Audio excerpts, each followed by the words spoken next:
ഈ 10 വർഷം royal drive ഈ യാത്ര അത്ര എളുപ്പമായിരുന്നു? ബിസിനസ് അല്ലെങ്കിൽ ഓണ്ടർപ്രണർഷിപ്പ് എന്ന് പറയുന്ന ഈ ഒരു ചലഞ്ചിങ് നിറഞ്ഞ യാത്രയാണെന്ന് ഉൾക്കൊണ്ടുകൊണ്ട് തന്നെയാണ് നമ്മൾ ഈ മേഖലയിലോട്ട് ഇറങ്ങിയിട്ടുള്ളത്.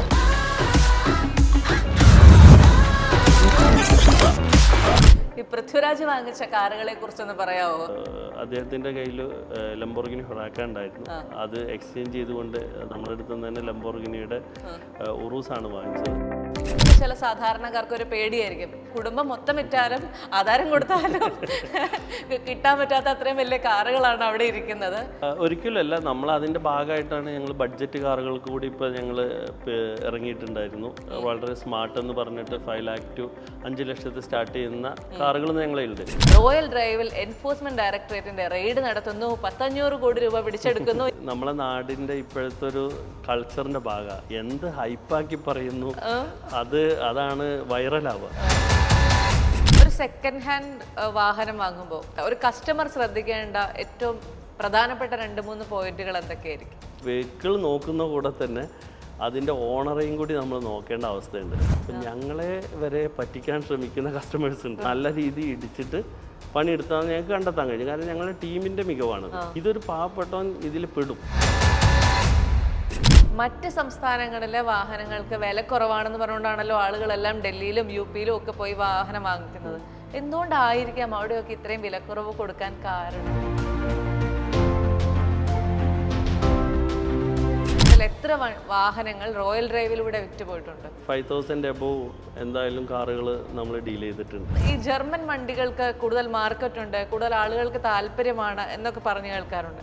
അതിനൊരു വാസ്തവമുണ്ടോ? അത് കൊടുക്കുന്ന സ്റ്റെബിലിറ്റി, കംഫേർട്ട്, ഇത്തരം കാര്യങ്ങൾക്ക് വേണ്ടി അവർ അത്രയും അതിൽ R&D ചെയ്തിട്ടാണ് ജർമ്മൻ കാറുകൾ വരുന്നത്. ഓരോ കാറിനും ഓരോ ഇൻറ്റൻഷൻ ഉണ്ട്. ഒരു കാറ് നിർമ്മിക്കുമ്പോൾ അത് ആര് ഉപയോഗിക്കണം, എത്ര പ്രായമുള്ള ആൾ ഉപയോഗിക്കണം എന്ന് വ്യക്തമായ ധാരണയോട് കൂടിയാണ് ഒരു കാർ ഇറങ്ങുന്നത്. ഇപ്പോൾ ബെൻസിൻ്റെ CLA എന്ന മോഡൽ ആക്ച്വലി അതൊരു ഫാമിലി കാർ എന്ന് പറഞ്ഞാൽ കപ്പിൾസിന് വേണ്ടിയിട്ടുള്ള, പ്രായ അച്ഛനെയും അമ്മനെയൊക്കെ ഇരുത്തിയാൽ അവർക്ക് ചിലപ്പോൾ പിറ്റേ ദിവസം ഒരു നടുവേദനയ്ക്ക് വരാൻ സാധ്യതയുണ്ട്. ലക്ഷറി കാർ വാങ്ങണം, അതേസമയം ഓഫ് റോഡും കൂടെ വേണം എന്ന് പറഞ്ഞ ആളുകൾ ഏറ്റവും കൂടുതൽ ചൂസ് ചെയ്യുന്നത് എനിക്ക് തോന്നുന്നു ഡിഫൻഡറിലേക്കാണ്. ഡിഫൻഡർ ഒരു 1.5 കോടിക്ക് താഴെ വരും. ആ പ്രൈസിങ്ങും അതിൻ്റെ ഷേപ്പും രണ്ടും കൂടി മാച്ച് ചെയ്തതാണ് ആക്ച്വലി ഇതിനെ സക്സസ് ആക്കിയത്. ഇന്നോവ വന്ന സമയത്ത് ആർക്കും ഇന്നോവ വേണ്ടായിരുന്നു. അന്ന് കോളിസ് ആയിരുന്നു അന്നത്തെ കേമൻ.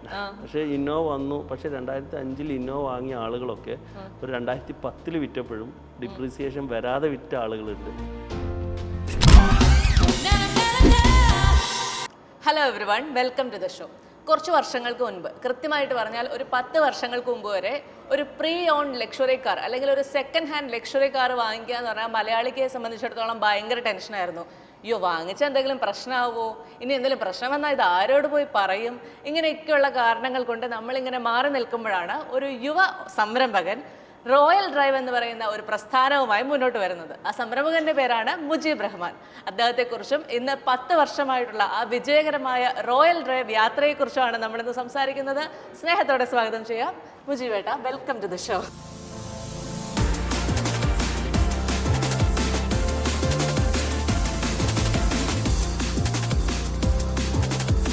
പത്ത് വർഷം റോയൽ ഡ്രൈവ്, ഈ യാത്ര അത്ര എളുപ്പമായിരുന്നോ? യാത്ര ഞാൻ എപ്പോഴും ഒരു ബിസിനസ്സിനെ, എൻ്റേതാണെങ്കിലും മറ്റുള്ളവരുടെ ബിസിനസ്സിനെ നമ്മളെപ്പോഴും ഒരു കുഞ്ഞിനോടാണ് ഉപമിക്കേണ്ടത്. അപ്പോൾ 1 വയസ്സായ കുഞ്ഞിന് അതിൻ്റെതായ ബുദ്ധിമുട്ടുകളുണ്ടാവും, 5 വയസ്സായ കുഞ്ഞിന് അതിൻ്റെതായ ബുദ്ധിമുട്ടുണ്ടാവും, 10 വയസ്സായ കുഞ്ഞിന് 1 വയസ്സായ കുഞ്ഞിൻ്റെ ബുദ്ധിമുട്ടുണ്ടാവില്ല, പക്ഷേ വേറെ പല ബുദ്ധിമുട്ടുകളുണ്ടാവും. അപ്പോൾ അതുപോലെ ബിസിനസ് അല്ലെങ്കിൽ ഓണ്ടർപ്രണർഷിപ്പ് എന്ന് പറയുന്ന ഈ ഒരു ചലഞ്ചിങ് നിറഞ്ഞ യാത്രയാണെന്ന് ഉൾക്കൊണ്ടുകൊണ്ട് തന്നെയാണ് നമ്മൾ ഈ മേഖലയിലോട്ട് ഇറങ്ങിയിട്ടുള്ളത്. ഒരു സെക്കൻഡ് ഹാൻഡ് കാർ വാങ്ങിക്കുക എന്നൊക്കെ പറയുമ്പോഴത്തേക്ക് ആൾക്കാരെ കൺവിൻസ് ചെയ്യിക്കാനായിട്ട് ആ ഒരു സമയത്ത് കുറച്ച് പാടില്ലായിരുന്നു. അതായത് ഒരു ലക്ഷറി കാർ സെക്കൻഡ് ഹാൻഡ് എടുത്തോ എന്ന് പറയുമ്പോഴത്തേക്കും അത്ര എളുപ്പമായിരുന്നോ? തീർച്ചയായിട്ടും അല്ലായിരുന്നു. അതിൽ ഞാൻ സത്യത്തിൽ ആദ്യം എൻ്റെ പാർട്ട്നേഴ്സിനെ അവരെ വരെ കൺവിൻസ് ചെയ്തിരുന്നു. ഞാൻ എൻ്റെ പ്രൊജക്റ്റ് പറയുമ്പോൾ ഈ രീതിയിൽ ഒരു സ്ഥാപനം വന്നാൽ അതെങ്ങനെ നടക്കും, എങ്ങനെ അത് വിജയിക്കും എന്നുള്ളത്. അപ്പോൾ എൻ്റെ നമ്മളൊരു മുൻ പ്രവാസി ആയതുകൊണ്ട് തന്നെ ഒരു ഇൻ്റർനാഷണൽ എക്സ്പീരിയൻസ് വെച്ചിട്ടാണ് ഞാൻ അതിലോട്ട് തുന്നിയതും. രണ്ടാമത് ഇതിൻ്റെ ഒരു ഗ്യാപ്പ്, അതായത് ന്യൂ കാറിന് ഒരുപാട് ഓപ്ഷൻസ് ഉണ്ട്. യൂസ്ഡ് കാർ എന്ന് പറഞ്ഞാൽ ഒരു ട്രസ്റ്റ് ഇല്ലാത്ത ഒരു നാടൻ ഭാഷയിൽ പറഞ്ഞാൽ ആ ബിസിനസ് ചെയ്യുന്ന ഒരാൾക്ക് കല്യാണം പോലും കിട്ടാത്ത ഒരു സാഹചര്യം. അതെങ്കിലും പറഞ്ഞ് ആളുകളെ പറ്റിച്ച് വണ്ടി വിൽക്കുക എന്നുള്ളൊരു കൺസെപ്റ്റ് ചെയ്യുന്നു. അപ്പോൾ നമ്മളവിടെ ആ ഒരു കാര്യമാണ് പഠിച്ചത്. ഇതിൻ്റെ ഇടയിൽ ഒരു ട്രസ്റ്റാണ് ഏറ്റവും ലാക്ക് ചെയ്യുന്ന സാധനം. രണ്ട്, ട്രാൻസ്പെറൻസി. അപ്പോൾ ഇത് രണ്ടും നല്ല രീതിയിൽ ഇംപ്ലിമെൻ്റ് ചെയ്താൽ ഈ ബിസിനസ് മോഡൽ വിജയിക്കുന്ന എനിക്ക് ഉറപ്പുണ്ടായിരുന്നു. അതിൻ്റെ ഭാഗമായിട്ട് നമ്മൾ വളരെ സ്ട്രാറ്റജിക്കലി ഇതെല്ലാം പ്ലാൻ ചെയ്താണ് നമ്മളിത് സ്റ്റാർട്ട് ചെയ്തത്. ഈ റോയൽ ഡ്രൈവ് പേര് പോലെ തന്നെ വളരെ റോയലായ കാറുകൾ മാത്രമായിരുന്നു ആദ്യം കെട്ടിക്കൊണ്ടിരുന്നത്. അതെന്തായിരുന്നു ഈ റോയൽ കാറുകളിലേക്ക് മാത്രം പിടിക്കാം എന്ന് ആദ്യം ചിന്തിച്ചത്? എപ്പോഴും എല്ലാ ബിസിനസ്സിലും പല സെഗ്മെൻ്റ് ഉണ്ട്. ഇപ്പോൾ നമുക്ക് തട്ടുകട നടത്താം, ഒരു 5 സ്റ്റാർ ഹോട്ടൽ നടത്താം. പക്ഷേ നമുക്ക് എപ്പോഴും ഒരു ലോങ് ടൈം പോകുമ്പോൾ കുറച്ചുകൂടി ലക്ഷറിയസ് ആയ ആളുകളെ ഹാൻഡിൽ ചെയ്യുമ്പോഴാണ് കമ്പനിക്കും അതേപോലെ തന്നെ നമ്മളെ ബിസിനസ്സിനൊരു കുറച്ചുകൂടി ഫ്യൂച്ചറിൽ ചിലപ്പോൾ അവരുടെ എണ്ണം കുറവായിരിക്കും. ഇപ്പോൾ പരാതികൾ കുറവായിരിക്കാം, പരിഭവങ്ങൾ കുറവായിരിക്കാം, പിന്നെ ഓപ്ഷൻസും കുറവാകും. അതേസമയം സെഗ്മെന്റ് താഴേക്ക് പോകുമ്പോൾ അവിടെ ഒരുപാട് CRM വർക്ക് വേണ്ടി വരും. ഈ കേരളത്തിലുടനീളം നമ്മൾ യാത്ര ചെയ്യുമ്പോൾ റോയൽ ഡ്രൈവ് എന്നുള്ള പേര് കാണുമ്പോൾ ചില ആൾക്കാർക്ക്, പ്രത്യേകിച്ച് ചില സാധാരണക്കാർക്ക് ഒരു പേടിയായിരിക്കും. എൻ്റെ അമ്മയെ അതിലേക്ക് കയറണ്ട, കാരണം ജാഗ്വർ പോലെയുള്ള കാറുകൾ മാത്രമേ അവിടെ കിട്ടുള്ളൂ. നമ്മളെ പേടിപ്പിക്കുന്ന, നമ്മുടെ മറ്റേ കുടുംബം മൊത്തം വിറ്റാലും ആധാരം കൊടുത്താലും കിട്ടാൻ പറ്റാത്ത അത്രയും വലിയ കാറുകളാണ് അവിടെ ഇരിക്കുന്നത്. ഈ ചിന്ത ശരിയാണോ സത്യത്തിൽ? ഒരിക്കലല്ല. നമ്മൾ അതിൻ്റെ ഭാഗമായിട്ടാണ് ഞങ്ങൾ ബഡ്ജറ്റ് കാറുകൾക്ക് കൂടി ഇപ്പോൾ ഞങ്ങൾ ഇറങ്ങിയിട്ടുണ്ടായിരുന്നു. വളരെ സ്മാർട്ട് എന്ന് പറഞ്ഞിട്ട് 5 lakh to 5 ലക്ഷത്തിൽ സ്റ്റാർട്ട് ചെയ്യുന്ന കാറുകൾ ഞങ്ങളുണ്ട്. അത് മാത്രമല്ല, ഇപ്പോൾ ഒരു പുതിയ കാർ ഇന്നത്തെ സാഹചര്യത്തിൽ ഒരു പുതിയ കാർ നമുക്ക് ഏറ്റവും ബേസ് മോഡൽ കിട്ടണമെങ്കിൽ ഒരു 65 ലക്ഷത്തിൻ്റെ മുകളിൽ കൊടുക്കണം. Base model. നമ്മളെ കയ്യിൽ ഒരു 15 ലക്ഷം തൊട്ട് തന്നെ ലക്ഷറി കാർ സ്റ്റാർട്ട് ചെയ്യുന്നുണ്ട്. പിന്നെ ബഡ്ജറ്റ് കാറിൽ ഞങ്ങൾ ഒരു 5 lakh റേഞ്ച് വെക്കാൻ കാരണം അതിൻ്റെ താഴേക്കുള്ള ഈ പറഞ്ഞ പോലെ കസ്റ്റമറെ നമുക്ക് ഹാൻഡിൽ ചെയ്യാനുള്ള ബുദ്ധിമുട്ട് കൊണ്ട് തന്നെയാണ്. കാരണം ഈ ബ്രാൻഡിൻ്റെ ക്രെഡിബിലിറ്റി നശിപ്പിക്കാതെ നമുക്ക് ഇതിനെ മുന്നോട്ട് കൊണ്ടുപോകണം. അപ്പോൾ അതുകൊണ്ടാണ് നമ്മളൊരു 5 lakh തൊട്ട് ഇന്നിപ്പോൾ നമുക്ക് റോയൽ ഡ്രൈവിൽ 5 ലക്ഷം മുതൽ ഒരു 5 കോടി വരെയുള്ള വാഹനങ്ങൾ നമ്മുടെ കയ്യിലുണ്ട്.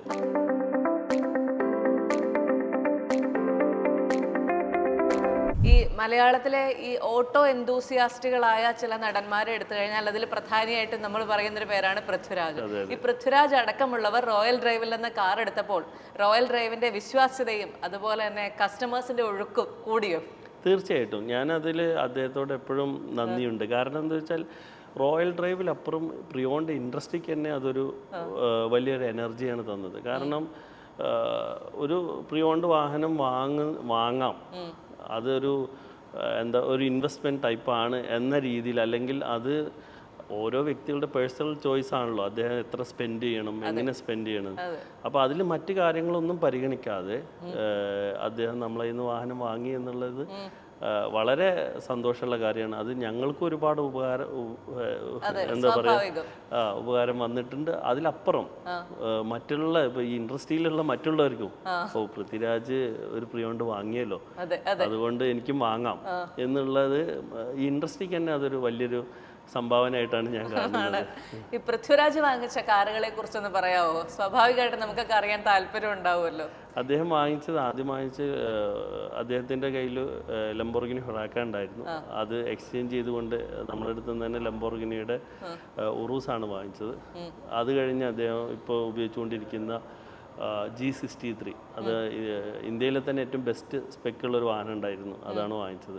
നമുക്കൊരു ഫസ്റ്റ് ഹാൻഡ് കാർ എടുക്കാൻ പൂർണ്ണമായും പൈസയുള്ള സാമ്പത്തികമുള്ള ഒരു സെലിബ്രിറ്റി വന്ന് ഇങ്ങനെ ഒരു സെക്കൻഡ് ഹാൻഡ് കാർ എടുക്കുമ്പോൾ അതിന്റെ പുറകിലുള്ള ഒരു മാനസികാവസ്ഥ, ചേതോവികാരം എന്താണെന്നുള്ളത് ഒന്ന് പറയൂ. അബവ് 3 crore അതിന്റെ മുകളിൽ ഇൻവെസ്റ്റ് ചെയ്യുന്ന അല്ലെങ്കിൽ വാഹനങ്ങൾ വാങ്ങിക്കുന്ന ആളുകൾക്കൊക്കെ ഇതറിയാം. ഒരു പ്രിയോണ്ട് വാങ്ങിച്ചാൽ അതിന്റെ ഡിപ്രിസിയേഷൻ ചിലപ്പോൾ സംഭവിക്കാതിരിക്കാറുണ്ട്.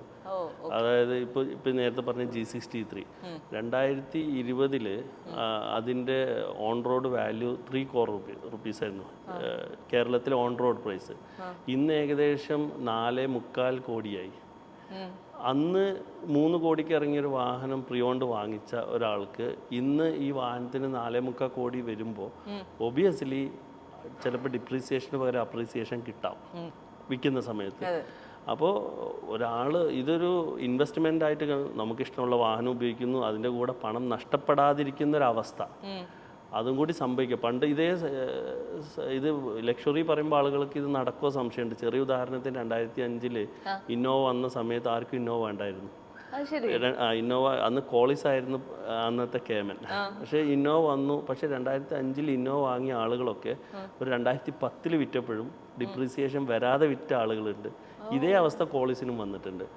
ചില ഈ ഒരു വാഹനങ്ങളിലുള്ള അവസ്ഥ, പുതിയത് വാങ്ങിയവർക്ക് തന്നെ അപ്രീസിയേഷൻ കിട്ടുന്ന മോഡലുകളുണ്ട്. അപ്പോൾ പ്രീ ഓൺഡിൽ എന്തായാലും അത്തരം കാര്യങ്ങളുണ്ട്. റോയൽ ഡ്രൈവ് പോലെ റോയൽ ആയിട്ടുള്ള കാറുകൾ വിൽക്കുന്ന ആളുകൾ ബഡ്ജറ്റ് കാറിലേക്ക് വരുമ്പോൾ സ്വാഭാവികമായിട്ടും കുറച്ച് പൈസ കൂട്ടിയിട്ടിട്ടുണ്ടാകും അങ്ങനെയുള്ള കാറുകൾക്ക്. ഇങ്ങനെ ഒരു തോട്ടുണ്ട്. അപ്പം അതിലേക്ക് പോകാതെ നമുക്ക് വേറെ എവിടെയെങ്കിലും പോയാലോ എന്നുള്ളൊരു ചിന്ത വരില്ലേ? ആ ചിന്തയോട് എന്താണ് പറയാനുള്ളത്? ഇത് ചെറിയ വാഹനങ്ങളിൽ, ബഡ്ജറ്റ് കാറുകളിൽ എന്ന് പറഞ്ഞാൽ അതിൻ്റെ റൊട്ടേഷനിലാണ് ഞങ്ങളുടെ പ്രോഫിറ്റ്. ഒരു വാഹനത്തിൽ പ്രോഫിറ്റ് എന്നുള്ള ഈ പ്രത്യേകിച്ച് ചെറിയ ഇപ്പോൾ ഒരു ഷിഫ്റ്റ് 2020 ഇപ്പോൾ VDI അല്ലെങ്കിൽ ഇന്ന ഓപ്ഷൻ എന്ന് പറഞ്ഞാൽ അതിനൊരു എഴുതപ്പെട്ട പ്രൈസ് ഉണ്ട്. അത് റോയൽ ഡ്രൈവ് അല്ല ആര് വിൽക്കുകയാണെങ്കിലും അത് ആ പ്രൈസിന്റെ മുകളിലേക്ക് വിൽക്കാൻ പറ്റില്ല. ഏത് പ്രീ ഓൺഡ് വാഹനത്തിന്റെയും ഏറ്റവും ഫസ്റ്റ് അട്രാക്ഷൻ പ്രൈസാണ്. അതിന്റെ കൂടെ ക്വാളിറ്റി, ബാക്കിയുള്ള ട്രസ്റ്റ്, ഇത്തരം എല്ലാം കൂടി ചേരുമ്പോഴാണ് അത് സംഭവിക്കുന്നത്. നമ്മൾ ഇപ്പോൾ ഒരുപാട് പ്രൈസ് കൂട്ടിയിട്ട് മാർക്കറ്റിൽ അങ്ങനെ ഒരു സെയിൽ നടക്കില്ല. അങ്ങനെയാണെങ്കിൽ ഞങ്ങൾക്ക് സെയിൽ നടക്കാൻ പാടില്ല. അപ്പോൾ ഒബിയസ്ലി ചിലപ്പോൾ ആസ്കിംഗ് പ്രൈസ് ചെറിയ അങ്ങോട്ടും ഇങ്ങോട്ടൊക്കെ വ്യത്യാസങ്ങൾ വരാം. പക്ഷെ നമ്മൾ ഉറപ്പ് കൊടുക്കുന്നത് നമ്മളെ കയ്യിൽ നിന്ന് ആ വാഹനം വാങ്ങിക്കഴിഞ്ഞ് അവരതിൻ്റെ തലവേദന പിടിച്ച് നടക്കരുത്. അത് ലക്ഷറിയിലാണെങ്കിലും സ്മാർട്ടിലാണെങ്കിലും. കാരണം ഒരു വാഹനം നമ്മളെ അടുത്തുള്ള ഇവാലുവേറ്റേഴ്സ് പറഞ്ഞാൽ ഓട്ടോമൊബൈൽ ഡിപ്ലോമ അല്ലെങ്കിൽ ഒരു 10 വർഷം 15 വർഷം ഓട്ടോമൊബൈൽ ഇവാലുവേഷൻ എക്സ്പീരിയൻസ് ഉള്ള ആളുകളാണ് ഞങ്ങൾക്ക് വണ്ടി പർച്ചേസ് ചെയ്യുന്നത്.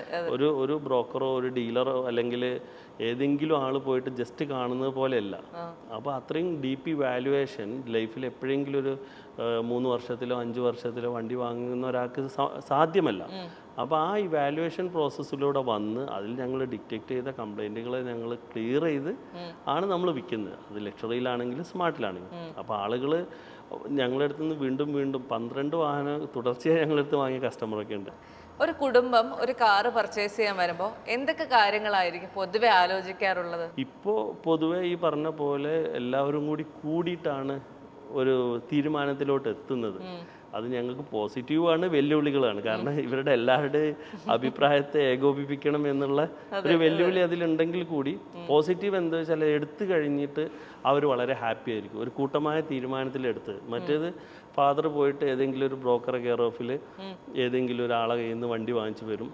മക്കൾ വണ്ടി വീട്ടിലെത്തുമ്പോഴറിയാം, വൈഫ് വീട്ടിലെത്തുമ്പോഴറിയാം. അവർക്കൊന്നും ചോയ്സ് ഇല്ലായിരുന്നു. ഇപ്പം അവർക്കും കൂടി ഒരു ചോയ്സ് ഉണ്ട്. അല്ലേ? ഈ ഒരു ബിസിനസ് നടത്തുക എന്ന് പറയുന്നത് എല്ലാവരും പൊതുവേ നമ്മൾ ഏത് ബിസിനസ്സുകാരെ കാണുമ്പോഴും സംസാരിക്കുമ്പോഴും പറയുന്ന ഒരു കാര്യമാണ്. കേരളത്തിൽ ഒരു ബിസിനസ് കൊണ്ടുപോവുക എന്ന് പറയുന്നത് ഭയങ്കരമായ ബുദ്ധിമുട്ടുള്ള ഒരു കാര്യമാണ്.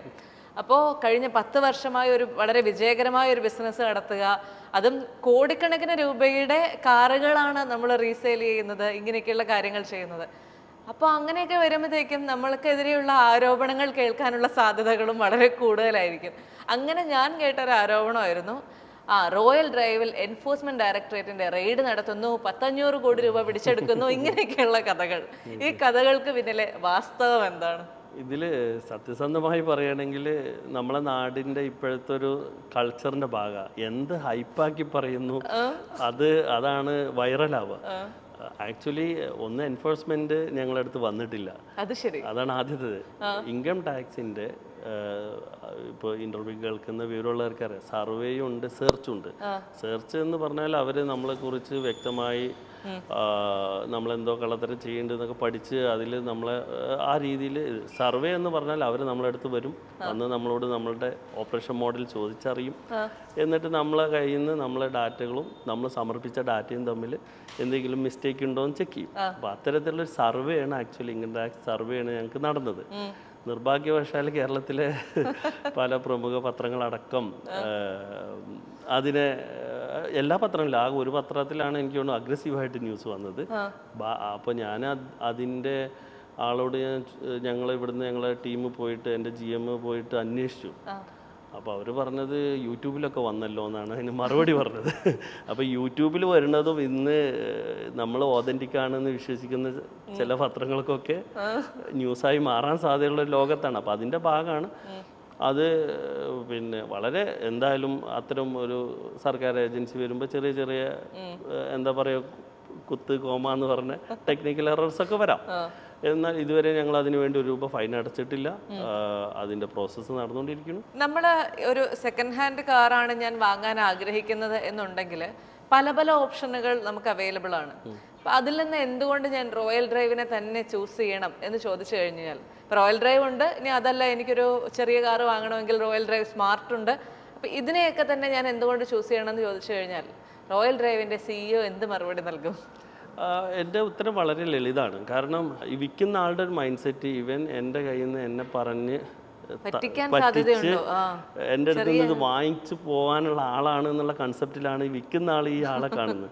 അപ്പോൾ ആ ആളെ എൻ്റർടൈൻ ചെയ്യില്ല. അപ്പോൾ അവിടെ ഒരു മെൻ്റലി ഒരു ഹറാസ്മെൻ്റ് ഉണ്ട് ആക്ച്വലി. അപ്പോൾ അതേപോലെ ഇത് വാങ്ങിക്കഴിഞ്ഞ് പിന്നെ ആ ആളടുത്ത് ചെന്നിട്ട് ഒരു പ്രശ്നം പറയാൻ പറ്റില്ല. അപ്പോൾ ഞങ്ങൾ എൻ്റെ അടുത്തൊരു എക്സ്പീരിയൻസ് ചെയ്യാൻ പറയും. ഞങ്ങൾ 4 വർഷം മുമ്പ് കൊടുത്തൊരു വണ്ടി ഒരു ചെറിയ കംപ്ലൈൻറ്റ്, ഒരു 3000 റുപ്പീസിൻ്റെ ഒരു കംപ്ലൈൻ്റ് ആയിട്ട് കസ്റ്റമർ ഞങ്ങളുടെ അടുത്ത് വന്നു. എന്താണ് വിഷയം എന്ന് അന്വേഷിച്ചു. അപ്പോൾ എന്നോട് എൻ്റെ GM-ഉം മാനേജേഴ്സൊക്കെ പറഞ്ഞു, സാറ് 4 വർഷം മുമ്പ് കൊടുത്താൽ 3000 രൂപയുടെ വർക്കാണ്, അതിനാണ് അവരിങ്ങനെ പറയുന്നത്. അപ്പോൾ ഞാനത് ഫുള്ള് കേട്ടു. ഞാൻ പറഞ്ഞു ചെയ്തു കൊടുക്കും. അപ്പോൾ അവർ പറഞ്ഞു അല്ല ഇങ്ങനെയൊക്കെ നമ്മൾ ആളുകളെ എൻ്റർടൈൻ ചെയ്യണമെന്ന് ചോദിച്ചു. അപ്പോൾ ഞാൻ പറഞ്ഞു ഈ വന്ന് ചോദിക്കാനുള്ള അവകാശം ഇതാണ് നമ്മുടെ USP. ഈ അവകാശം ഉണ്ടായതുകൊണ്ടാണ് അവർ നമ്മുടെ അടുത്ത് നിന്ന് വാഹനം വാങ്ങിച്ചത്. അത് ഞാൻ മനസ്സിലാക്കുന്നുണ്ട്. ഇപ്പോൾ ഒരു കസ്റ്റമർ ഒരു കംപ്ലൈൻറ്റ് വന്ന് പറയാനുള്ള ഒരു അവകാശം അല്ലെങ്കിൽ അതിനൊരു അതോറിറ്റി ഉണ്ട്. അല്ലെങ്കിൽ അവരുടെ ഇപ്പോൾ നമ്മൾ കയ്യിൽ നിന്നൊരു വാഹനം എടുത്തു പോയിട്ട് അവരുടെ ഒരു വിഷമം അല്ലെങ്കിൽ അവർക്ക് വന്നൊരു ബുദ്ധിമുട്ട് കേൾക്കാനും അതേപോലെ തന്നെ ഇപ്പോൾ ഒരു പ്രോബ്ലം വന്നാൽ അതിന് ഏറ്റവും ബെസ്റ്റായിട്ടുള്ളൊരു സൊല്യൂഷൻ കൊടുക്കാനും. ഇപ്പോൾ ഞങ്ങൾക്ക് സ്വന്തം വർക്ക്ഷോപ്പ് ഉണ്ട്, പിന്നെ പാർട്സുകൾ കാര്യങ്ങളൊക്കെ ഞങ്ങൾക്ക് അതിൻ്റെ ഏറ്റവും ബെസ്റ്റ് പ്രൈസിന് അറേഞ്ച് ചെയ്യാൻ പറ്റും. അപ്പോൾ ഇതും കൂടിയാണ് റോയൽ ഡ്രൈവ് എന്ന പ്രസ്ഥാനത്തിൽ നിന്ന് ആളുകൾ വാങ്ങിക്കാൻ പ്രേരിപ്പിക്കുന്നത്. ഞാൻ ആ ഒരു കസ്റ്റമർ കംപ്ലൈൻറ്റ് ഞാൻ പോസിറ്റീവായിട്ടാണ്. ഇപ്പോൾ ഈ പുതിയ കാലമായതുകൊണ്ട് പലരും എൻ്റെ നമ്പർ എടുത്തോ അല്ലെങ്കിൽ എന്തെങ്കിലും വഴിയിലൊക്കെ എന്തെങ്കിലും മിസ്റ്റേക്ക് ഉണ്ട് എന്നെയും കൂടി അറിയിക്കും. അപ്പോൾ അവരുടെ അടുത്ത് എന്തെങ്കിലും മിസ്റ്റേക്ക് ഉണ്ടെങ്കിൽ നമുക്കത് തിരുത്താനുള്ള ഒരു ഓപ്ഷനായിട്ടാണ് ഞാനതിന് നെഗറ്റീവായി കാണാറില്ല. പിന്നെ എന്തുകൊണ്ട് റോയൽ ഡ്രൈവ് എന്ന് ചോദിച്ചാൽ ഈ നേരത്തെ പറഞ്ഞ വാഹനത്തിൻ്റെ കംപ്ലൈൻ്റ് അല്ലാത്ത ഇപ്പം ഞങ്ങളെ വരെ പറ്റിക്കാൻ ശ്രമിക്കുന്ന കസ്റ്റമേഴ്സ് ഉണ്ട്. ഇപ്പം ഞങ്ങൾ ലാസ്റ്റ് ഒരു പർച്ചേസിന് ട്രൈ ചെയ്തപ്പോൾ ഒന്നല്ല 1000 ഉദാഹരണം. കഴിഞ്ഞ വീക്കിൽ കോഴിക്കോട് ഒരു വണ്ടി ടോട്ടൽ ലോസാണ് ആ വാഹനം. പക്ഷെ അത് കമ്പനി കൊണ്ടുപോയിട്ടില്ല, എവിടെയും പ്രൂഫില്ല. പക്ഷെ ഞങ്ങളത് കണ്ടെത്തി. ഈ വണ്ടി നല്ല രീതിയിൽ ഇടിച്ചിട്ട് പണിയെടുത്താൽ ഞങ്ങൾക്ക് കണ്ടെത്താൻ കഴിഞ്ഞു. കാരണം ഞങ്ങളുടെ ടീമിൻ്റെ മികവാണത്. ഇതൊരു പാവപ്പെട്ടവൻ ഇതിൽ പെടും. ഒരു 5 ലക്ഷം കുറച്ച് കൊടുത്താൽ ആൾ പോയിട്ട് അത് വാങ്ങിക്കും. പക്ഷെ ആൾ വിൽക്കുന്ന സമയത്താണ് അതിൻ്റെ ബുദ്ധിമുട്ട്. അപ്പോൾ ആ വാങ്ങിയ ആളെ ചിലപ്പോൾ തിരഞ്ഞാൽ കിട്ടില്ല. ഒരു സെക്കൻഡ് ഹാൻഡ് വാഹനം വാങ്ങുമ്പോൾ ശരിക്കും അതിനേക്കാൾ നല്ല ഒരു ടേം എന്ന് പറയുന്നത് ഈ പ്രീ ഓൺഡ് എന്നാണല്ലേ, വളരെ റോയൽ ആയിട്ടുള്ള പേര്. അങ്ങനെ വാങ്ങുമ്പോൾ നമ്മൾ ശ്രദ്ധിക്കേണ്ട, ഒരു കസ്റ്റമർ ശ്രദ്ധിക്കേണ്ട ഏറ്റവും പ്രധാനപ്പെട്ട 2-3 പോയിന്റുകൾ എന്തൊക്കെയായിരിക്കും? മെയിനായിട്ട് ഫസ്റ്റ് വെഹിക്കിളിൻ്റെ ക്വാളിറ്റി തന്നെയാണ്. അതായത് നമ്മൾ ശരിക്കും വെഹിക്കിൾ നോക്കുന്ന കൂടെ തന്നെ അതിൻ്റെ ഓണറേയും കൂടി നമ്മൾ നോക്കേണ്ട അവസ്ഥയുണ്ട്. കാരണം ഒരേ മോഡൽ വാഹനം 2 രീതി ഉപയോഗിച്ചാൽ 2 റിസൾട്ട് ആയിരിക്കും. കിലോമീറ്ററും മോഡലും ഒന്നാണെങ്കിൽ പോലും 2 റിസൾട്ട് ആയിരിക്കും. അപ്പോൾ ഒരു DP വാല്യുവേഷൻ തന്നെയാണ് അതിൻ്റെ ഫസ്റ്റ്. പ്രിയോണ്ട് വാങ്ങിക്കുമ്പോൾ ഫസ്റ്റായി ശ്രദ്ധിക്കേണ്ടത്. 2, എൻ്റെ ഒരു അഭിപ്രായത്തിൽ എപ്പോഴും പ്രിയോണ്ടാണെങ്കിൽ ന്യൂ കാർ ആണെങ്കിലും മാർക്കറ്റിൽ ആളുകൾ ആക്സെപ്റ്റ് ചെയ്ത മോഡലുകൾ നമ്മൾ വാങ്ങിക്കുകയാണെങ്കിൽ അത് നമുക്ക് റീസെയിൽ ചെയ്യുമ്പോൾ ഒന്നുകൂടി ബെസ്റ്റ് പ്രൈസ് കിട്ടും. ഇപ്പോൾ ന്യൂ കാറിൻ്റെ പറഞ്ഞാൽ ന്യൂ കാറിലൊക്കെ ഇപ്പോൾ ഞങ്ങളെ സംബന്ധിച്ചുള്ളൊരു പോസിറ്റീവ്, ഞങ്ങൾക്ക് ഈ വാഹനം വിൽക്കണമെന്ന് നിർബന്ധമില്ല ഒരിക്കലും. ഏത് വാഹനം ഞങ്ങൾക്ക് വിൽക്കാം. മാർക്കറ്റിൻ്റെ ട്രെൻഡ് അനുസരിച്ച് ഞങ്ങളെ സ്റ്റോക്കുകൾ അപ്ഡേറ്റ് ചെയ്തുകൊണ്ടേയിരിക്കും, അല്ലെങ്കിൽ അപ്ഗ്രേഡ് ചെയ്തുകൊണ്ടിരിക്കും. അതേസമയം ന്യൂ കാർ പറഞ്ഞപ്പോൾ മെഴ്സഡസിൻ്റെ ഡീലറാണ് ഞാനെങ്കിൽ മെഴ്സഡസ് ഉണ്ടാക്കുന്ന എല്ലാ പ്രോഡക്റ്റും എനിക്ക് വിൽക്കണം. ആദ്യം മെഴ്സഡസിൻ്റെ തന്നെ ചില പ്രോഡക്റ്റ് ഭയങ്കര സക്സസ് ആയിരിക്കും മാർക്കറ്റിൽ, ചില പ്രോഡക്റ്റ് ഫ്ലോപ്പ് ആയിട്ടുണ്ടാവും. ഈ ഫ്ലോപ്പായ പ്രോഡക്റ്റിന് ഏറ്റവും നല്ല ഇൻസെൻറ്റീവ് ഉണ്ടാവും, അവന് ഒരുപാട് മാർക്കറ്റിൽ സ്പെൻഡ് ചെയ്യും. ഒരാൾ ഒരു പ്രത്യേകിച്ച് തീരുമാനമൊന്നും ഇല്ലാതെ ചെന്നാൽ ഈ വാഹനം നിർബന്ധിതനാവും. പിന്നെ ഇദ്ദേഹം ഇത് 2 വർഷം കഴിഞ്ഞ് വിൽക്കാൻ സമയത്താണ് ഇതിൻ്റെ പ്രശ്നങ്ങൾ വരും. ചിന്ത ആലോചിക്കും, ഈ വണ്ടി ആർക്കും വേണ്ടാത്ത വണ്ടിയാണ്, ഇത് മാർക്കറ്റിൽ എൻ്റെ കയ്യിൽ തന്നെ ഉള്ളൂ. അപ്പോൾ അവർ പറയും ഇത് ഇന്ത്യയിൽ ഒന്നേ ഉള്ളൂ, കേരളത്തിൽ 2 ഉള്ളൂ എന്നൊക്കെ പറയും. സത്യത്തിൽ കേരളത്തിൽ അത് വാങ്ങിക്കുന്ന 2 പേരെ ആയിട്ടുള്ളൂ, അതുകൊണ്ടാണ്. അപ്പോൾ നമ്മളെപ്പോഴും മാർക്കറ്റ് ട്രെൻഡ് പഠിച്ച് ഒരു പ്രിയോണ്ട് വാങ്ങിക്കുകയാണെങ്കിൽ, ന്യൂ കാർ ആണെങ്കിൽ നിർബന്ധമായിട്ട് അതേ വാങ്ങിക്കുള്ളൂ. പ്രിയോണ്ട് ആണെങ്കിലും ആ ട്രെൻഡിനനുസരിച്ച് പ്രൊഡക്റ്റുകൾ വാങ്ങിക്കുകയാണെങ്കിൽ നമുക്ക് വലിയൊരു പ്രയാസം ഉണ്ടാവില്ല. ഇത്രയും വർഷത്തെ ഒരു കാലഘട്ടത്തിൽ എത്ര വാഹനങ്ങൾ റോയൽ ഡ്രൈവിലൂടെ വിറ്റുപോയിട്ടുണ്ട്? കണക്ക് പറയണ എന്തായാലും ഒരു 5,000 എബോവ് എന്തായാലും കാറുകൾ നമ്മൾ ഡീൽ ചെയ്തിട്ടുണ്ട്. മറ്റ് സംസ്ഥാനങ്ങളിലെ വാഹനങ്ങൾക്ക് വില കുറവാണെന്ന് പറഞ്ഞുകൊണ്ടാണല്ലോ ആളുകളെല്ലാം ഡൽഹിയിലും UP-യിലും ഒക്കെ പോയി വാഹനം വാങ്ങിക്കുന്നത്. എന്തുകൊണ്ടായിരിക്കാം അവിടെയൊക്കെ ഇത്രയും വിലക്കുറവ് കൊടുക്കാൻ കാരണം? പല കാരണങ്ങളുണ്ട്. ഒന്ന് ടാക്സ് തന്നെയാണ്. ഇന്ന് ഇന്ത്യയിലെ ഏറ്റവും കൂടുതൽ ടാക്സ് കൂടിയ സംസ്ഥാനം കേരളമാണ്. 21% ആണ് നമ്മുടെ 20+1% സെസ്, 21% റോഡ് ടാക്സ്. ഇതേ സാധനം ഗുജറാത്തിലാണെങ്കിൽ 6% ഉള്ളൂ. വെസ്റ്റ് ബംഗാളിലാണെങ്കിൽ 15 വർഷത്തിന് പകരം 5 വർഷത്തേക്ക് ടാക്സ് അടച്ചാൽ മതി. HP-യിലാണെങ്കിൽ വളരെ ചെറിയ പെർസെൻറ്റേജ് ഉള്ളൂ. ഇപ്പോൾ പോണ്ടിച്ചേരിയാണ് 7%. അപ്പോൾ പല സംസ്ഥാനങ്ങളുടെ ടാക്സ് ഘടകങ്ങൾ വ്യത്യസ്തമുണ്ട്. അതുകൊണ്ട് തന്നെ 1 കോടിയുടെ വണ്ടി ഒരു മലയാളി വാങ്ങിക്കുമ്പോൾ 1,21 ലക്ഷം ഓൺ റോഡ് വരുമ്പോൾ അതേ വാഹനം ഒരു ഗുജറാത്തിലുള്ള ഒരു വ്യക്തി വാങ്ങിക്കുകയാണെങ്കിൽ അയാൾക്ക് 1,06,00,000 രൂപയാണ് വരുന്നത്. ഈ ഒരു വ്യത്യാസം പ്രിയോണ്ടിലും വരുന്നുണ്ട്, ഒന്നാമത്തെ കാരണം. രണ്ടാമത് ഇപ്പോൾ ഡൽഹിയിലെ ഈ ഡീസൽ വാഹനങ്ങളുടെ നിരോധനം 10 വർഷം കഴിഞ്ഞുള്ള, അപ്പോൾ അവരെന്തായാലും അവരതിനെ ഫ്ലഷ് ചെയ്തുകൊണ്ടിരിക്കുകയാണ്. അപ്പോൾ ആ സമയത്ത് അവർ ഡെസ്പറേറ്റ് സെയിലാണ് നടത്തുന്നത്. അപ്പോൾ അതുകൊണ്ടും അവിടുന്ന് വില കുറഞ്ഞ് വരുന്നുണ്ട്. ഇതാണ് ഇതിൻ്റെ 2 കാരണങ്ങൾ. ഈ ഇത്രയും വർഷത്തെ ഒരു ആളുകളുടെ ഒരു കസ്റ്റമർ ബിഹേവിയർ അറിയാവുന്നത് കൊണ്ട് തന്നെ ആളുകൾ ഏറ്റവും കൂടുതൽ വാങ്ങുന്ന ഔഡിയുടെ ഒരു മികച്ച മോഡൽ എന്ന് ചോദിച്ചാൽ ഏതായിരിക്കും പറയുക? ഔഡിയിൽ ഒബിയസ്ലി Q3 തന്നെ ആയിരിക്കും അത് പറയാണ്ടാവുക. ഇപ്പോൾ ഡീസൽ അവർ സ്റ്റോപ്പ് ചെയ്തുകൊണ്ട് കുറച്ച് അവരുടെ മാർക്കറ്റ് ഷെയർ പോയിട്ടുണ്ട്. പക്ഷേ ഒരു 2012 മുതൽ 2020 വരെയൊക്കെ അല്ലെങ്കിൽ 19 വരെ തോന്നുന്നു ഡീസൽ ഔഡി Q3ക്ക് ഏറ്റവും ബെസ്റ്റ് ഡിമാൻഡ് ഉണ്ടായിരുന്നു. BMW ബെസ്റ്റ് മോഡൽ എന്ന്, അല്ലെങ്കിൽ ഏറ്റവും കൂടുതൽ ആളുകൾ വാങ്ങുന്ന മോഡൽ ഏതായിരിക്കും? BMW-യിൽ എനിക്ക് തോന്നുന്നത് X5 ഒക്കെ ആയിരുന്നു നല്ല രീതിയിൽ പോയിരുന്നത്. പിന്നെ അതിൻ്റെ 520യും നല്ല രീതിയിൽ പോയിരുന്നു. ഇപ്പോൾ റീസെൻ്റ്ലി 520 കുറച്ച് വില കൂടിയപ്പോൾ ഈ പറഞ്ഞ പോലെ അവരുടെ ആ 520യുടെ മാർക്കറ്റ് ഷെയർ കുറച്ച് കുറഞ്ഞിട്ടുണ്ടെന്നാണ് എൻ്റെ വിശ്വാസം. മെർസിഡസ് ബെൻസിലാണെങ്കിലോ? ബെൻസിലാണെങ്കിൽ ഈ നമുക്ക് ഒരു വാഹനം E-Class, C-Class, അതേപോലെ അതിൻ്റെ SUV. ബെൻസ് പൊതുവേ എനിക്ക് തോന്നുന്നു മലയാളികൾക്ക് കുറച്ചുകൂടി ഇപ്പോൾ നേരത്തെ 2 ബ്രാൻഡിനേക്കാൾ ഒരു സ്റ്റെപ്പ് മുന്നിലാണ് മെഴ്സഡസ്. അപ്പോൾ അതിൻ്റെ SUV GLE പോലത്തെ മോഡലുകളും മാന്യമായിട്ട് വിറ്റുപോയിട്ടുണ്ട്. അതുപോലെ E-Class-ഉം C-Class-ഉം ഇത് രണ്ടും അങ്ങോട്ടും ഇങ്ങോട്ടും മത്സരം ഉണ്ടായിരുന്നു. ഒരു സമയത്ത് മാർക്കറ്റിൽ C-Class നന്നായി ബൂം ചെയ്ത് നിൽക്കും, ഒരു ചേഞ്ച് വരുമ്പോൾ E-Class വരും, പിറ്റത്തെ പ്രാവശ്യം C-Class വരും. അങ്ങനെ മെഴ്സിഡസിൽ ആ ഒരു ഈ 2 മോഡലുകളാണ് ഏറ്റവും കൂടുതൽ. ഈ വോൾവോ പോർഷെ പോലെയുള്ള വണ്ടികളൊക്കെ ഇപ്പോഴാന്ന് തോന്നുന്നു, എനിക്ക് തോന്നുന്നത് എല്ലാവരുടെ ഇടയിലേക്കും വളരെ കോമൺ ആയിട്ടുള്ള ഈ പേരുകളൊക്കെ കേട്ടു തുടങ്ങിയത്. ഇതിലും ആളുകൾ ഏറ്റവും കൂടുതൽ ചൂസ് ചെയ്യുന്ന കാർ ഏതായിരിക്കും? പോർഷയിലാണെങ്കിൽ അവിടെ കെയ്ൻ എന്ന് പറഞ്ഞ മോഡലാണ് ഏറ്റവും കൂടുതൽ. അത് ഒരു SUV പ്ലസ് ഒരു നല്ല കംഫർട്ടും കാര്യങ്ങളും, അതിൽ തന്നെ V8 എഞ്ചിൻ ഉണ്ട്. അപ്പോൾ കുറച്ചുകൂടി സ്പോർട്ടി ആയിട്ട് ഓടിക്കാൻ പറ്റും. പിന്നെ അതിൻ്റെ 911 കരേറ പറഞ്ഞ മോഡലുകളൊക്കെ ഉണ്ട്. അത് കുറച്ചുകൂടി അത്രയും ആ ഒരു ടോപ്പ് ലെവലിലുള്ള ആളുകൾ ഉപയോഗിക്കുന്നുള്ളൂ. ഇപ്പോൾ ദുൽഖറിനെ പോലെയുള്ള ആളുകൾ അതിലൊക്കെ ഉണ്ട്. ഞങ്ങൾ ഒരു 4-ലധികം വെഹിക്കിൾ ഞങ്ങളും സെയിൽ ചെയ്തിട്ടുണ്ട്. പക്ഷെ അത് എല്ലാവർക്കും അഫോർഡബിൾ അല്ല. പുതിയ കാറിന് ഏകദേശം 2.5 കോടി ഇൻവെസ്റ്റ് വരുമ്പോൾ പ്രീഓണ്ടിൽ വരുമ്പോൾ തന്നെ ഒരു 1.25-1.5 വരും. അപ്പോൾ അതൊരു 2 സീറ്റർ കാറിന് സ്പെൻഡ് ചെയ്യാൻ ഉള്ള ആളുകളാണ് 911 പോലിലോട്ട് പോകുന്നത്. ഒരു കാറ് വാങ്ങുന്നതിനെ കുറിച്ച് ഒരു മലയാളി, ഒരു ശരാശരി മലയാളി ചിന്തിക്കുമ്പോൾ think car, think royal drive എന്നുള്ള അവസ്ഥയിലേക്ക് എത്തിക്കാനുള്ള എന്തൊക്കെ കാര്യങ്ങളായിരിക്കും റോയൽ ഡ്രൈവ് ചെയ്യുന്നത്?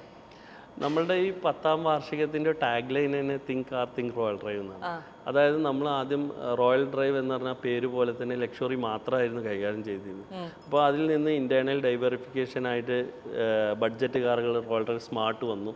അതേപോലെ തന്നെ ഞങ്ങൾ റോയൽ ഡ്രൈവ് കെയർ എന്ന് പറഞ്ഞ രീതിയിൽ ഇവിടെ വർക്ക്ഷോപ്പ് ശൃംഖല, ഇപ്പോൾ കാലിക്കറ്റ് ഈ മാസം ഇനാഗുറേഷൻ അടുത്ത മാസം ഉണ്ട്, കൊച്ചി ഓൾറെഡി 3 വർഷം ആവുന്നു, ട്രിവാൻഡ്രത്തും വർക്ക്ഷോപ്പ് വരുന്നു. അപ്പോൾ ഒരു കാറിനെ കുറിച്ച് ചിന്തിക്കുമ്പോൾ, ഒരു കസ്റ്റമർ ഒരു കാറിനെ കുറിച്ച് ചിന്തിക്കുമ്പോൾ അദ്ദേഹത്തിൻ്റെ മനസ്സിൽ ആദ്യം royal drive, car is equal to royal drive എന്ന കൺസെപ്റ്റ്. അത് കാറുമായി ബന്ധപ്പെട്ട ഏത് സർവീസ് ആണെങ്കിലും, അതായത് സർവീസ് ആയിക്കോട്ടെ, പർച്ചേസ് ആയിക്കോട്ടെ, അവർക്ക് സെല്ല് ചെയ്യലായിക്കോട്ടെ, എക്സ്ചേഞ്ച് ആയിക്കോട്ടെ, അപ്ഗ്രേഡ് ആയിക്കോട്ടെ, ഇനി ആക്സസറീസ് അല്ലെങ്കിൽ ഇപ്പോൾ ഫേസ് ലിഫ്റ്റിംഗ്, പെയിൻറ്റിങ്, മറ്റ് എന്ത് തരം ഒരു കാറുമായി ബന്ധപ്പെട്ട് ഈവൻ ഇൻഷുറൻസ് എടുക്കുമ്പോഴും അങ്ങനെ ഒരു കാറുമായി ബന്ധപ്പെട്ട് എന്ത് ചിന്തിക്കുമ്പോഴും അതിന് ആൻസറായിട്ട് ഞങ്ങളുടെ ബ്രാൻഡ് മാറിക്കൊണ്ടിരിക്കുകയാണ്. അപ്പോൾ ഈ 10ാമത്തെ വർഷത്തിൽ ഞങ്ങളുടെ ഏറ്റവും കൂടുതൽ ഞങ്ങൾ ഫോക്കസ് ചെയ്യുന്നതാണ് ഒരു കേരളത്തിലെ കാർ ഉപയോഗിക്കുന്ന എല്ലാവരെയും ഒരു കുടക്കീഴിൽ ഒരു ബ്രാൻഡിൻ്റെ അണ്ടറിൽ എത്തിക്കുക എന്നുള്ള ദൗത്യമാണ് ഞങ്ങളുടെ മുന്നിലുള്ളത്. അതിലാണ് ഞങ്ങൾ പ്രയത്നിച്ചുകൊണ്ടിരിക്കുന്നത്. ഇപ്പോൾ സർട്ടിഫൈഡ് പ്രീ ഓൺ കാർ എന്ന് പലയിടത്തും അങ്ങനെ തന്നെ എഴുതി വെച്ചേക്കുന്ന കണ്ടിട്ടുണ്ട്. അപ്പോൾ എന്താണ് ഈ പ്രീ ഓൺ കാറും സർട്ടിഫൈഡ് പ്രീ ഓൺ കാറും തമ്മിലുള്ള ഒരു വ്യത്യാസം? അതാണ് ഇപ്പോൾ റോയൽ ഡ്രൈവിലുള്ളത് സർട്ടിഫൈഡ് കാറുകളാണ്. ഞാൻ നേരത്തെ പറഞ്ഞ പോലെ വളരെ പ്രഗത്ഭരായ ഓട്ടോമൊബൈൽ ഇൻഡസ്ട്രിയിൽ എക്സ്പേർട്ടുകളായ ആളുകൾ ഇവാലുവേറ്റ് ചെയ്ത് ആ വാഹനത്തിൻ്റെ ആക്ച്വലി ഒരു ഹെൽത്ത് കാർഡ് ഉണ്ടാവും. ഈ വാഹനത്തിന് ഈ ടയർ ഇത്ര പെർസെൻറ്റേജ് ഉണ്ട്, ഇത്ര കാര്യങ്ങളുണ്ട് എന്ന് പറഞ്ഞ ഒരു വിത്ത് ഒരു ഹെൽത്ത് കാർഡ്. ഇപ്പോൾ റോയൽ ഡ്രൈവ് വിൽക്കുന്ന അങ്ങനത്തെ ഒരു ഹെൽത്ത് കാർഡോട് കൂടിയുള്ള ഒരു സർട്ടിഫൈ ചെയ്ത കാറുകളാണ് വിൽക്കുന്നത്. അതാണ് സർട്ടിഫൈഡ് കാർ എന്നുള്ള ഒരു രീതിയിലോട്ട് അപ്ഗ്രേഡ് ആകുന്നത്. അപ്പോൾ കസ്റ്റമറെ സംബന്ധിച്ചിടത്തോളം അവർക്ക് അതിൻ്റെ ഡീപ്പായിട്ടുള്ള അറിവുകളില്ലെങ്കിലും ഇത് വായിച്ച് നോക്കി അത് നമ്മൾ സർട്ടിഫൈ ചെയ്ത് കൊടുക്കുമ്പോൾ ആ സ്ഥാപനം അതിന് ഉത്തരവാദിയാണ്. ഇപ്പോൾ ഈ വാഹനം 0 ആക്സിഡൻറ്റ് എന്ന് പറഞ്ഞ് സർട്ടിഫൈ ചെയ്താൽ ഈ വാഹനം 5 വർഷം കഴിഞ്ഞാലും ഇത് ചെക്ക് ചെയ്യുമ്പോൾ അത് 0 ആക്സിഡൻ്റ് ആയിരിക്കണം. അപ്പോൾ അത്തരം ആളുകൾക്ക് കുറച്ചുകൂടി നമ്മൾ അതിനൊരു സർട്ടിഫൈ ചെയ്താണ് ഇപ്പോൾ വിറ്റുകൊണ്ടിരിക്കുന്നത്. അതാണ് ആ ഒരു പേരുകളിലും ഞങ്ങൾ മാറ്റം വരുത്തിക്കൊണ്ട് മുന്നോട്ട് പോയിക്കൊണ്ടിരിക്കുന്നത്. ഒരു റോയൽ ഡ്രൈവിൻ്റെ 10 വർഷത്തെ ജേർണി എന്ന് പറയുമ്പോൾ സ്വാഭാവികമായിട്ടും നമ്മളുടെ പല അംഗീകാരങ്ങളും പല പുരസ്കാരങ്ങളും ഒക്കെ തേടി വന്നിട്ടുണ്ടാവുമല്ലോ. അങ്ങനെ റോയൽ ഡ്രൈവിനെ തേടി വന്നിട്ടുള്ള കാര്യങ്ങൾ എന്തൊക്കെയായിരിക്കും? പുരസ്കാരങ്ങൾ എന്ന് പറഞ്ഞാൽ നമുക്ക് പല സ്ഥലത്തു നിന്നും പല രീതിയാണ്. എനിക്കതിൽ ഏറ്റവും റിമാർക്കബിളായിട്ട് പറയാനുള്ളത് ഇപ്പോൾ ഫിലിപ്പ് കോട്ട്ലർ, ഇന്ന് ഒരു MBA പഠിക്കുന്ന അല്ലെങ്കിൽ മാർക്കറ്റിംഗ് പഠിക്കുന്ന ഏത് കുട്ടികൾക്ക് അറിയുന്ന ഒരു പേരാണ് ഫിലിപ്പ്. ആപ്പിളിൻ്റെയും അതുപോലെ മൈക്രോസോഫ്റ്റിൻ്റെയൊക്കെ മാർക്കറ്റിങ്ങിൻ്റെ ഗുരു, അല്ലെങ്കിൽ ഇന്ന് ഫാദർ ഓഫ് മാർക്കറ്റിംഗ് എന്ന് ഗൂഗിളിനോട് ചോദിച്ചാൽ പോലും മറുപടി പറയുന്ന അദ്ദേഹത്തിൻ്റെ ആദ്യത്തെ ഒരു Indian edition the essential of modern marketing എന്നൊരു ബുക്കിൽ 20 കമ്പനികൾ ഇന്ത്യയിൽ നിന്ന് സെലക്ട് ചെയ്തിരുന്ന ഒരു കമ്പനിയായിട്ട് ഈ കേരളത്തിൽ നിന്നുള്ള ഈ കൊച്ചു കമ്പനിയായ റോയൽ ഡ്രൈവ് വന്നു എന്നുള്ളത് എനിക്കത് വലിയൊരു അംഗീകാരമായിട്ട് തോന്നുന്നുണ്ട്. കാരണം ഫിലിപ്പ് കോട്ട്ലർ പോലുള്ള ഒരാൾ റോയൽ ഡ്രൈവ് എന്ന പേരിനെ കോട്ട് ചെയ്യുക എന്ന് പറയുന്നത് ചെറിയ കാര്യമല്ല. അപ്പോൾ അത് നമുക്ക് വലിയൊരു അംഗീകാരമാണ്. അതുപോലെ ഇപ്പം മോട്ടോർ വാഹന വകുപ്പ് ഓതറൈസേഷൻ നിർബന്ധമാക്കിക്കൊണ്ടിരിക്കുകയാണ്. അപ്പോൾ അതിൻ്റെ ആദ്യത്തെ ഓതറൈസേഷൻ കിട്ടിയത് റോയൽ ഡ്രൈവിനാണ്. കാരണം അതിന് സം ക്രൈറ്റീരിയകൾ ഉണ്ടായിരുന്നു. അത് ഓൾറെഡി ആ ക്രൈറ്റീരിയകൾക്ക് മുന്നിലായിരുന്നു റോയൽ ഡ്രൈവിൻ്റെ സിസ്റ്റം വർക്ക് ചെയ്തുകൊണ്ടിരുന്നത്. അപ്പോൾ അത് വന്നു, ഞങ്ങൾ അപ്പോൾ തന്നെ അപ്ലൈ ചെയ്തു. മിനിസ്റ്റർ കയ്യിൽ നിന്ന് ഞങ്ങൾക്ക് അത് ഏറ്റുവാങ്ങാൻ പറ്റി. അത്തരത്തിലുള്ള ഒരുപാട് അംഗീകാരങ്ങളും പുരസ്കാരങ്ങളൊക്കെ വന്നിട്ടുണ്ട് എന്നാണ് ഇതിൻ്റെ ഒരു. ഏതായാലും 10 വർഷം പൂർത്തിയാക്കുന്ന റോയൽ ഡ്രൈവിന് എല്ലാവിധ ആശംസകളും. 10, 25 വർഷത്തിലേക്കും പിന്നീട് 50 വർഷത്തിലേക്കും 100 വർഷത്തിലേക്കും ഒക്കെ റോയൽ ഡ്രൈവ് എത്തട്ടെ. റോയൽ ഡ്രൈവ് എന്ന് പറയുമ്പോഴത്തേക്കും ഒരു കാലത്ത് അയ്യോ ലക്ഷറി കാർസ് മാത്രമേ ഉള്ളൂ, അങ്ങോട്ട് നോക്കേ വേണ്ട എന്ന് ചിന്തിച്ചിരുന്നിടത്തു നിന്ന് മാറി എല്ലാവരിലേക്കും എഫോർഡബിൾ ആകുന്ന കാറുകളിലേക്ക് എത്തിയിരിക്കുന്നു. അപ്പോൾ ആ ഒരു കാര്യം കൂടെ റോയൽ ഡ്രൈവ് സ്മാർട്ട് എന്ന് പറയുന്ന ഒരു വലിയ മറ്റൊരു വിഷനും കൂടെ യാഥാർത്ഥ്യമാവുകയാണ്.